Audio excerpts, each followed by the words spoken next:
During the height of World War II, a large British army was forced to retreat to the French coastal port of Dunkirk. They found themselves almost cornered in by a really brutal German militia during World War II that threatened to literally drive them into the sea. And to save what he could of his army, Prime Minister Winston Churchill called for all available sea vessels, whether large or small, to attempt to get there as fast as they could, evacuate as many of the British soldiers, bring them back across the English Channel to safety. It was an unforgettable and a terrorizing moment during World War history, much like 9/11 was for many of us. An incredible array of ships and boats raced to the rescue, some very small fishing boats that could only rescue a couple of people, other huge cruise ships. And as the boats and ships made their way to the beach to rescue as many of the trapped British soldiers, the Nazi aircraft flying above began to pelt on them with bombs like vultures. Ships were riddled with bombs and machine fire, and some were blown totally out of the water. 3 German bombers from overhead attacked a very defenseless cruise liner called the Lancastria, which it had just picked up not an hour before hundreds of British soldiers and had loaded them on 2 decks. One bomb dropped directly into Lancastria's ship's smokestack and made this huge gap below in the lower hull. And because of that unbelievable terrorist act, 200 men who were on upper deck, who were close to where the floor caved when the bomb came in, fell without warning into the dark beneath. And the ocean obviously had a gaping hole, and the water began rushing in. And they did what we would do, brave or what. They began in this horrendous chain of events to scream. So amidst all the yells for help and the fire that was coming out from the bomb and the smoke and the blood and the screams, a young army chaplain walked across what remained of the upper level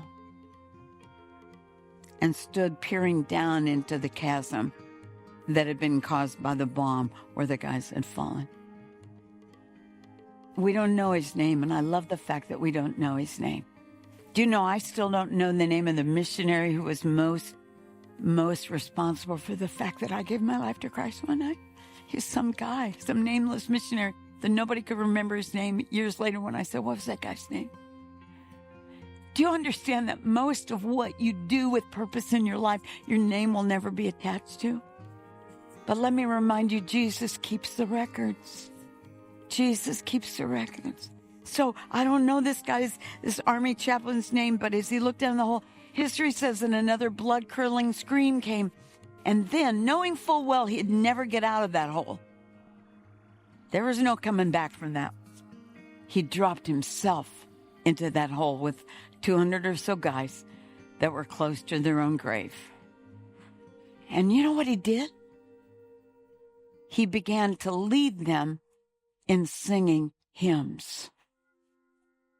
First song his voice took off on was, "A mighty fortress is our God, a bulwark never failing. Then 'tis so sweet to trust in Jesus," on and on.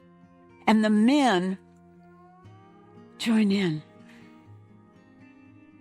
The boat continued to sink lower and lower. The ones that were left on still upper deck who had not fallen into the hole said later on when they were interviewed, as many of them made it onto lifeboats, the only reason they were able to be courageous enough to wait to be picked up in the small lifeboats in the middle of the ocean was that they heard those men singing from the black hole, a prelude to their own death.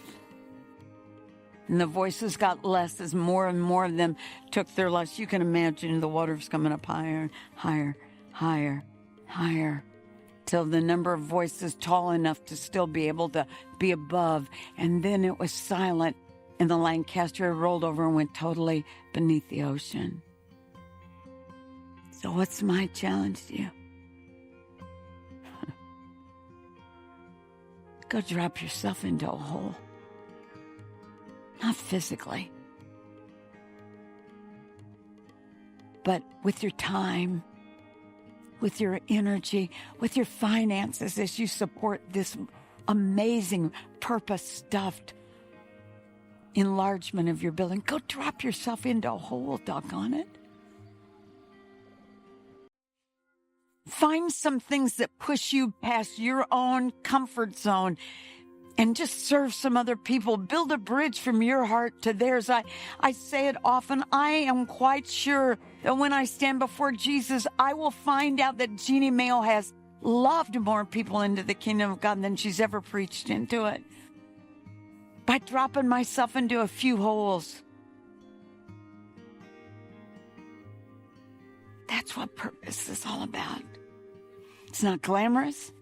Nobody's going to put you on the front of the newspaper for it. Matter of fact, don't look now. Most of the time when you drop yourself into a hole, people are painfully ungrateful. You just got to decide if you're doing this thing for him or for them. For me, I've signed up for him. Every morning of my life, I look at a sign as I come out my porch where I prayed in my kitchen. Somebody made it for me. It was one of my quotes from Tough Time a while ago, but as I face this tough time, history will be kind to me. Because by the grace of God, I will write it.